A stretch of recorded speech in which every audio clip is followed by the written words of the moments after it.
Taliban has taken over Afghanistan. They've already begun ripping females out of all schooling. They have started shooting locals that attempt to escape via airplane, of which there are plenty, by the way, as bodies have been found at these airports that have fallen from the planes that have been so desperately trying to get away from the Taliban. They have been grabbing onto the outside of the planes and hoping to go up with the planes to get out of the reach of the Taliban and then have fallen to their deaths. Some also were caught up in the wheel wells of the plane and then their bodies mangled. The Taliban is known for brutalizing and raping women, killing children, torturing and murdering anyone who is of a different religious belief system than them, and doing whatever it takes to maintain power. Is what they are doing wrong? Are they evil? Should America do something? Should the world do something? Should somebody do something? Why?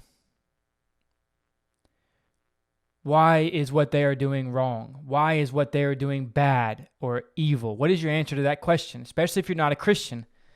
If you are a Christian, then what is your answer to the question? And what would be your answer if you weren't a Christian? What is the answer to that question? Why is what they are doing bad? Why is what they are doing wrong? Why should somebody do something? Why should there be any action taken against the Taliban? Because killing people is bad?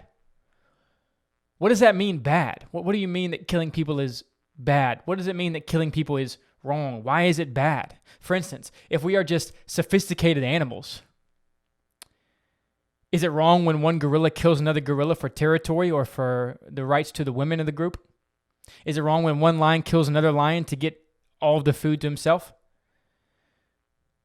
Is it bad when the animals do that? They do it all the time. It's a constant part of nature, and yet we don't call that lion a murderer or that gorilla a murderer. They're doing what they can to survive, to produce more of their genes, more food for them, more resources for their offspring. What does it mean what the Taliban is doing is bad or what the Taliban is doing is wrong? If we're just like those animals, then more food for us, more resources on this planet for my offspring and my offspring's offspring, for my gene pool that will go on into history. If all that is at rock bottom of who you are and of who I am is this process aimed at survival, why should I be against the Taliban? They aren't impacting my survival or the furthering of my gene pool. In fact, they may be impacting it positively for all I know. Why should I be against them?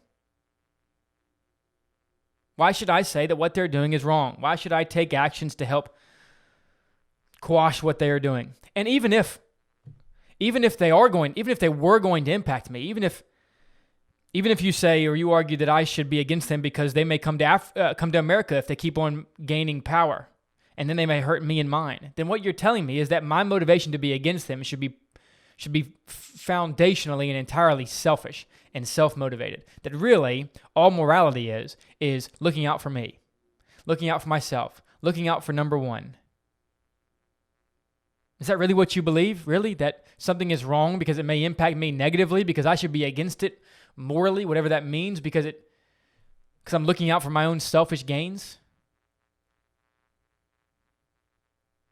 Do you believe that I should or should not do something entirely based on what it will mean for me? And as a little side note, how does that idea, which is really what you must believe if there is no God, that morality comes back eventually to what's in it for me, this made-up morality that we have produced ourselves by the process of evolution, how does that jive with the moral sense inside of you and inside of us that selflessness is better than selfishness? Is that feeling that selflessness is better than selfishness, really, is that just evolution's pseudo-selflessness, fake selflessness, right? Really, it's selfishness that masquerades itself as selflessness. Is that really the selflessness that we long for, just a masquerading selfishness? Or do you actually believe that selflessness is better than selfishness? It seems that you do, right? At least it seems to you, and it seems to me that selflessness is better than selfishness. But if all morality is really aimed at that selfish desires, then why does deep down it feel like selflessness is better? Where did that sense come from if evolution is not aimed at that end? But let's give a hypothetical situation that says, I know without a shadow of a doubt that what the Taliban is doing will not have any negative effect on me personally at all. In fact, it may impact me positively. Should I still be against it? Should I still be against them raping women, murdering children, shooting people that are just trying to get away from their grasp? Should I still be against them murdering the innocent, lining them up and shooting them? Torturing those who are against their... Should I be against that if even I know that it's going to have no negative impact on me at all? And in fact, may even be positive? By the way, that's the primary characteristic of every other hero in a movie, by the way. For some reason, we value heroes in TV or in movies or in books that sacrifice their own self-interests and actually are actually selfless. Almost like we were made in the image of a self-sacrificial God. On what grounds should I be against the Taliban if it will not harm me? And if even it may offer me and my relatives and my offspring more resources because it's going to get rid of so many other humans that are competing for them. And if being against the Taliban will put me at risk, why should I do it? If there is no God. And how in the world, by the way, from this line of thinking, could you ever place any sort of obligation on me? Like, Renee, you should be against the Taliban. You should, if able, take actions against the Taliban. For the good of humanity, whatever that means. What if I say, nah.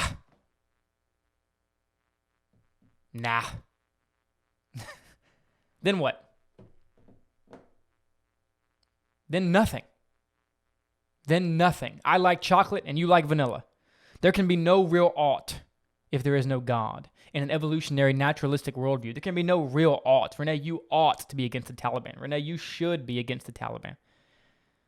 There can be no real obligation if there is no God. No real should, no real should not, and certainly no retribution one way or the other.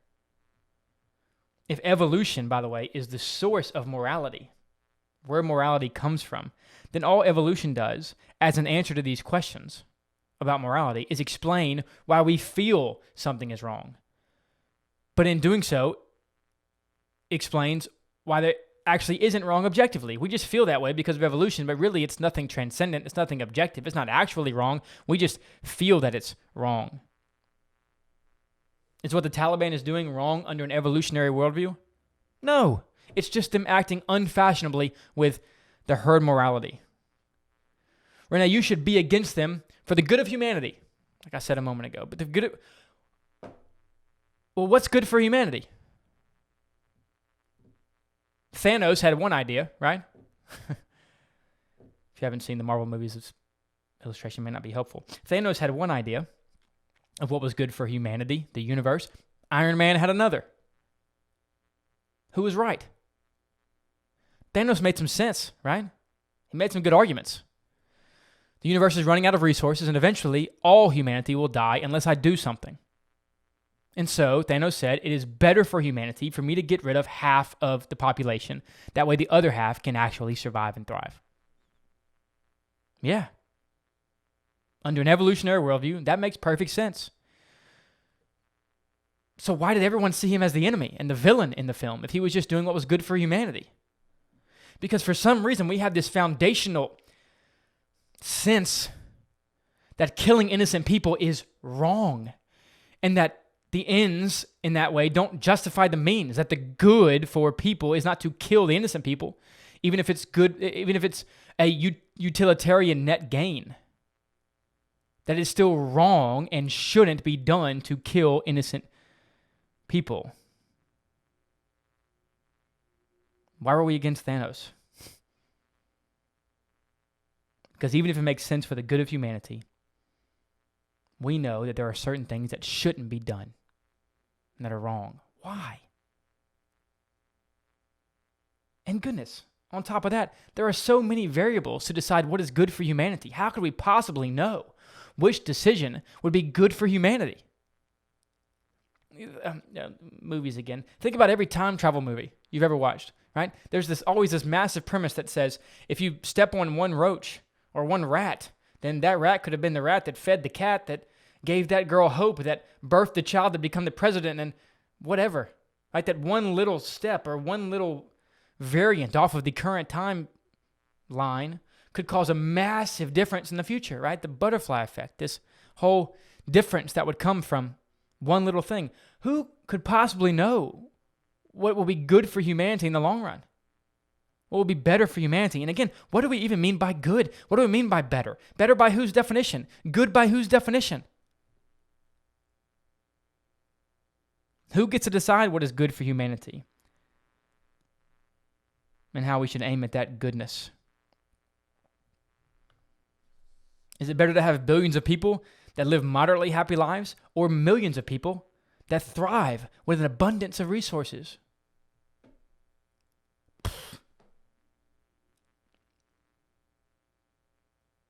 Many are arguing that we have a moral obligation, quote, which is that we have a moral obligation to get those who assisted us out of Afghanistan and to go get the Americans that are there. Who says? Who says we're obligated? What's going to happen if we don't? Obligated to whom? Our culture uses these phrases like this, moral obligation, which under the worldview that is held by the culture, under the worldview that says there's no such thing as right and wrong and ought and should and shouldn't, good and evil. We use these terms to make life livable when actually these terms have no meaning in themselves. Moral obligation. If there is no God, there's no such thing as moral obligation. But we like using the terms because, frustratingly, everything in us seems to think that there are certain things that are morally obligated. Morally obligated to get those who assisted us out of Afghanistan. Is what the Taliban is doing wrong? Are they evil? Should somebody do something? Of course. Of course. And every bit of fiber in your DNA is yelling that. Everything in you knows that what they're doing is wrong, is exclaiming that everything they're doing is evil and shouldn't be done, and that somebody should do something. Everything in you, your deepest DNA is crying out for something to be done, that what's happening here is not good. Even if you're an atheist, your mind is trying to convince you that really that's all a mirage. You don't believe that. Everything in me says they are wrong and they should be dealt with. And that anger makes infinite more sense in a Christian worldview that says, I hate those things because they are against the nature of the Creator. And therefore wrong or bad or evil because they are not godlike. Corruptions of the good God. Why do you have this feeling in you of heartache and of pain and desire for retribution when you see these videos and these pictures? Who says they shouldn't do those things? Again, I'll quote the Yale professor from 1979, Arthur Leff, writing about morality and trying to establish that it exists without God and being totally unable to do so, admitting that that's the case. And he finishes his article by saying this: napalming babies is bad, starving the poor is wicked, buying and selling each other is depraved. Those who stood up and died resisting Adolf Hitler and Joseph Stalin and General Custer too have earned salvation. Those who acquiesced deserve to be damned. There is in the world such a thing as evil. And then he finishes it by saying, altogether now, says who? The Christian has an answer to these questions. The Christian has an answer for the deepest feelings that you have in the pit of your heart, in the pit of your soul, that these things are evil and these things are wrong. An answer that makes perfect sense. Much more explanatory power. If there is no God, then it's just chocolate and vanilla. You don't believe that. Final side note. This obviously is not talk about the Christian God in particular, but more just about a general deity, some transcendent being that offers the ontological ground that is necessary for objective morality. However, it seems to me that only the Christian God can make sense of these moral issues, as other gods would fall prey to what's been called the Euthyphro dilemma. Comment below if you want me to expound on that in another video, and I'll do it. And you can see the video link in the description below from last week for a more in-depth look at the moral argument and these ideas. Love you, church.